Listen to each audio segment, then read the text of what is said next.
Hello student, welcome back. उम्मीद करता हूँ यहाँ पे सब लोग ठीक हो गए। आज के सेशंस में अपन डिस्कस करेंगे लास्ट ईयर्स के ही पेपर्स में से क्वेश्चंस लेके आए हो यहाँ पे। 4 मार्क के लिए जो क्वेश्चंस आता है वो क्या करेंगे, डिस्कस करेंगे। बिफोर स्टार्ट द लेक्चर्स आपको बता देता हूँ कि जो क्वेश्चंस मैंने लिया है ये वाली बुक में से लिया है, ओसवाल पब्लिशर्स। देखो जूम करके दिखा रहा हूँ, प्लीज बच्चे लोग ये जरूर रिफर करना। इसलिए बोल रहा हूँ क्योंकि इसके अंदर आपको एक ही प्लेटफॉर्म पे एक ही बुक में आपको क्वेश्चंस के साथ साथ लास्ट ईयर के पेपर के साथ साथ सॉल्व पेपर आपको मिलेंगे। मतलब आपको अलग से क्वेश्चन पेपर सॉल्व करने के बाद आपको दूसरी बुक लेनी ज़रूरत ही नहीं है। इसमें से आप क्या कर सकते हो, आंसर्स देख सकते हो। तो प्लीज़ बच्चे लोग ज़रूर इसको रिफर ज़रूर करना। अगर आपको बाय करनी है तो लिंक डिस्क्रिप्शन में डाल दूंगा, डायरेक्ट लिंक पे जाकर क्लिक करके क्या कर सकते हो, बाय कर सकते हो। Let's start. देखते हैं पहला क्वेश्चन क्या आता है। Question number 1, the board of directors can refuse the transfer of share. बहुत रिपीटेड क्वेश्चन आया गया है ये वाला कि बोर्ड ऑफ डायरेक्टर, मतलब बोर्ड ऑफ डायरेक्टर के पास पावर है कि वो रिफ्यूज करे शेयर ट्रांसफर को। यस, सम ग्राउंड है जो आपको बुक के अंदर दिया है कि कौन से ऐसे ग्राउंड पे बोर्ड ऑफ डायरेक्टर आपके जो शेयर सर्टिफिकेट है, आपके जो शेयर्स है रोक सकता है, मतलब ट्रांसफर होने से। Let's see, as they refuse have authority to refuse the registration of transfer of shares, a notice of refusal of transfer is to be sent by the board of director to a member within 30 days from the date on which the instrument of transfer का मतलब होता है यहाँ पे SH4। अगर आपको share transfer करना है तो आपको एक कंपनीज एक्ट के अंदर एक फॉर्म दिया है जिसका नाम है SH4, उसको बोलते हैं अब instrument of transfer is received by the company. मतलब जहां से कंपनी ने आपको आया, सपोज कि फॉर एग्जांपल ए और बी के बीच में शेयर ट्रांसफर हुआ, ए और सपोज कि ए इज एग्जिस्टिंग शेयर होल्डर, वो कंपनी को बोला गया कि मेरे शेयर बी को ट्रांसफर करना, मतलब इंस्ट्रूमेंट ऑफ ट्रांसफर आ गया, मतलब साइनिंग बीनिंग सब कर दिया रहेगा।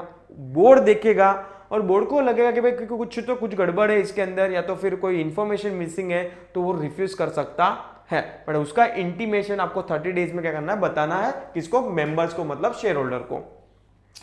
आगे क्या लिखा है, द बोर्ड में refuse to the register the transfer under the following condition. कौन सी ऐसी कंडीशंस हैं?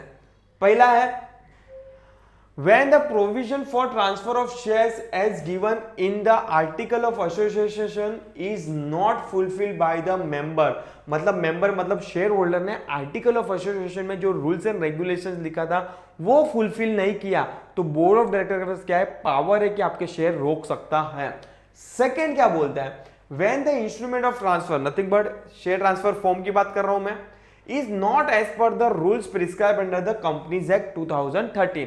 मतलब सपोज कि फॉर एग्जांपल एक फॉर्मेट है कंपनीज एक्ट में SH4 का, अगर वो फॉर्मेट में नहीं है, थोड़ा बहुत फॉर्मेट भी ऊपर नीचे, तो भी बोर्ड ऑफ डायरेक्टर के पास क्या है, पावर है कि आपके शेयर क्या कर सकता है, रिफ्यूज कर सकता है to further transfer. When the instrument is not accompanied by the share certificate, मतलब मालूम गिरा कि शेयर सर्टिफिकेट 100 शेयर्स का है और आपने शेयर ट्रांसफर 150 शेयर का कर रहे हो।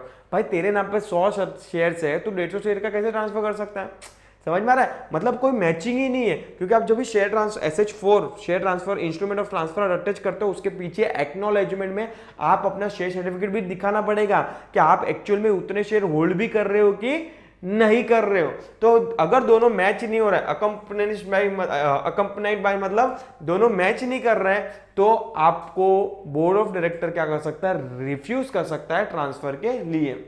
When the company has a lien on the shares to be transferred, मतलब कंपनी ने नहीं आपके शेयर्स पे, सपोज कि पार्टली पेड अप शेयर्स था, आपने फर्दर कंपनी ने कॉल किया, कंपनी ने एक बार कॉल किया, आपने पैसा नहीं दिया, कंपनी ने दूसरी बार कॉल किया तो भी आपने पैसा नहीं दिया, कंपनी ने एक फाइनल नोटिस दे दिया कि अगर बॉस तू अभी ये शेयर पे पैसा नहीं पे करेगा तो तेरे जो शेयर्स है ना वो हम लोग क्या कर लेंगे, जब्त कर लेंगे, और तू कुछ भी नहीं कर सकता उसके साथ, ना तो ट्रांसफर कर सकता है, नथिंग है। अगर ऐसे टाइप के शेयर्स है, कौन सा टाइप के, अगर आपकी कंपनी ने ऑलरेडी लीन करके रखा है तो आपको मिलेगा नहीं, आप ट्रांसफर नहीं कर सकते, और board has a power to refuse the transfer of shares. Getting my point? तो ये पॉइंट के बेस पे ही क्या कर सकता है, बोर्ड ऑफ डायरेक्टर क्या कर सकता है, शेयर्स को रोक सकता है फर्दर ट्रांसफर्स के लिए। तो आई होप आपको क्लियर है।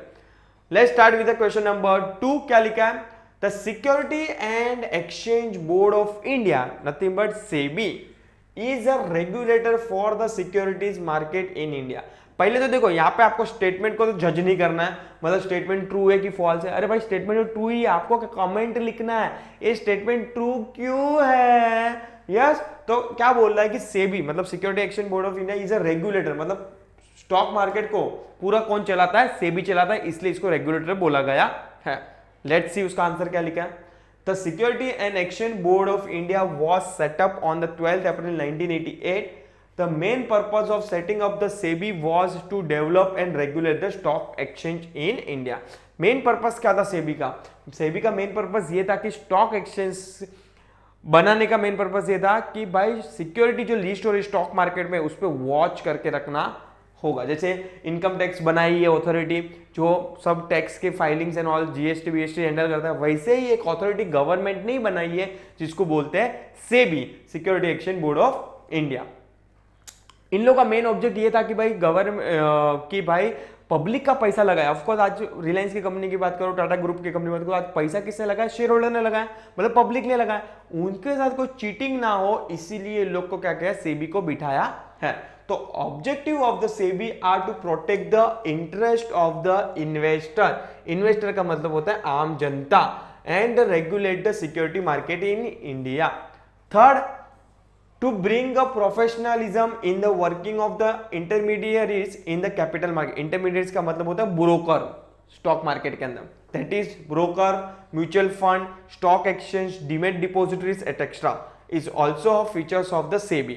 The role of SEBI also including creating a good financial climate so that companies can raise a long-term fund through a issue of security shares and debenture. Of course आज suppose कि for example Reliance अगर उसको fund raise करना है तो IPO लाते हैं, initial public offer. Of course उन लोग देखो जितना अच्छा रेगुलेशन फॉलो करेंगे सेबी के उतना अच्छा रेटिंग मिलता है, उसमें रेटिंग सिस्टम होता है और ऑफकोर्स पब्लिक से अच्छे से पैसा क्या कर सकता है, ले सकते हैं। The main function of SEBI is to register and regulate the working of the stock brokers, sub brokers, share transfer agent, bankers to an issue, trustee of the trust deed, registrars to an issue, merchant bankers, underwriters and such other intermediaries who may be associated with the security market. Ultimately में इनका सेबी का main purpose ये था कि जो broker लोग हैं, सबका नाम लिखा है इधर, उन पे वॉच करना है कि ताकि वो कोई शेयर होल्डर्स के साथ कोई फ्रॉड तो नहीं कर रहा है ना। Yes, thus it is a rightly said that SEBI is a regulator of the security market of India. Simple, yes. चलो आगे बढ़े सर। क्वेश्चन नंबर 3, उम्मीद कर रहा हूं कि मैं इतना डिटेल में एक्सप्लेन कर रहा हूं तो कोई डाउट तो होना नहीं चाहिए। तो भी अगर डाउट हो, तो भी आपको डाउट हो तो बच्चे लोग, मेरे प्यारे बच्चे लोग, आप कमेंट सेक्शन में लिख दीजिए कि सर मुझे ये नहीं समझ में आया, प्लीज आप एक्सप्लेन कर दीजिए। यहाँ पे हिरेन सर इसलिए बैठे हैं कि आपको कोई भी डाउट हो वो डाउट नहीं रहना चाहिए, आपका को क्लियर हो जाना चाहिए। ठीक है।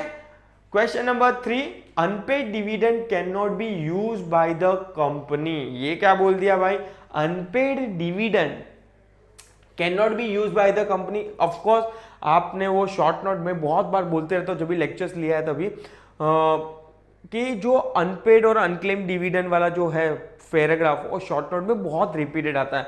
अगर शॉर्ट नोट में नहीं आया तो इन लोग एग्जामिनर पेपर सेटर जो पेपर सेट करता है वो ऐसे फॉर्म में पूछ लेते हैं, मतलब वो है इंपॉर्टेंट कहा ना कहा। तो इन लोग ने बोला कि जो डिविडेंड पे नहीं हुआ है समहाउ रीजन से, या तो फॉर एग्जांपल शेयर होल्डर ने क्लेम करना भूल गया, या तो फिर आप लोगों ने पे नहीं किया, या तो कुछ अदर सिचुएशन हो गई, मतलब वो अनपेड का अनपेड रहा, तो वो सिनेरियो में क्या होगा। ऑफकोर्स कंपनी तो यूज नहीं करेगी, कंपनी को वो पैसा आपको नेक्स्ट 15 दिन में एक सेपरेट बैंक अकाउंट में डाल देना है, वहां पे 7 साल पड़ा रहेगा। अगर 7 साल तक अगर कोई शेयर होल्डर क्लेम करने नहीं आता है तो उसके बाद एक अकाउंट होता है IPF account, nothing but investor education protection fund account, उसके अंदर क्या आ जाएगा, परमानेंटली वो पैसा चला जाएगा। तो लेट्स स्टार्ट।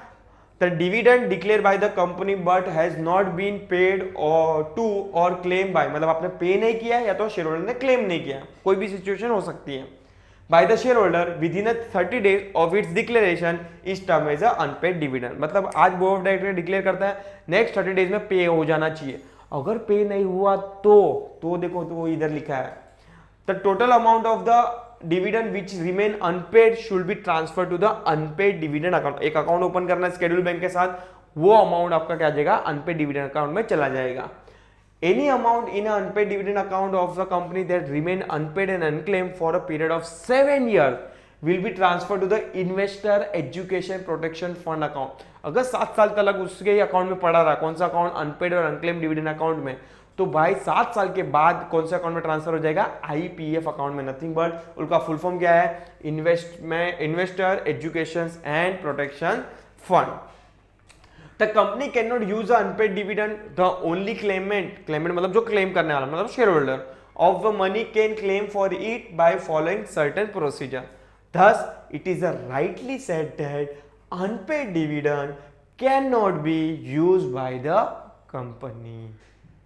सिंपल था, बहुत बार रिपीटेड क्वेश्चन है। और बच्चे लोग अगर आपको प्रीवियस वाले मेरे वीडियोस देखना है, जरूर रिक्वेस्ट है, क्लासेस अगर ज्वाइन नहीं किए हैं ना तो अभी मत ही कीजिए, कोई मतलब नहीं। एसपी ओसी इकोनॉमिक की प्लेलिस्ट बनाई है, अगर आप भले इस साल नहीं पढ़ा रहे हो पर लास्ट ईयर के पेपर सेम ही तो बुक है, बुक में कौन सी चेंज हुई है, आप प्लीज पूरा चैप्टर्स मेरा देख सकते हो, एक एक लाइन वीरेंद्र सर ने डिटेल में एक्सप्लेन किया। मेरी गारंटी है ऑफलाइन क्लासेस में भी ऐसे डिटेल में एक्सप्लेन किसी ने नहीं किया रहेगा विथ ऑब्जेक्टिव्स। तो प्लीज प्लेलिस्ट जाइए, एसपी है, इकोनॉमिक्स है, ओसीएम है, सभी का आपको क्या मिल जाएगा, भर भर के वीडियोस मिल जाएंगे विथ ऑब्जेक्टिव। अगर उधर कुछ डाउट है तो उधर कमेंट सेक्शन में नीचे डाल देना, मुझे मालूम गिर जाएगा।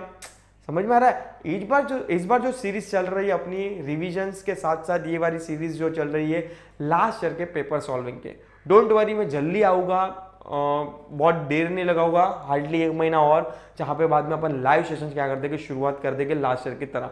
रोज रात को मिलेंगे 1 घंटा 2.5 घंटा, अरे 1 घंटा या तो 45 मिनट्स 50 मिनट्स क्या करेंगे, डिस्कस करेंगे आपके सभी चैप्टर्स को। ठीक है, तो मिलते हैं, टिल टाइम प्लीज जरूर चैनल के लिए अपडेट रहना। अगर जाते जाते सब्सक्राइब नहीं किया तो प्लीज वीडियो को सब्सक्राइब कर लीजिए और लाइक और शेयर करना भूलना नहीं है। Thank you so much.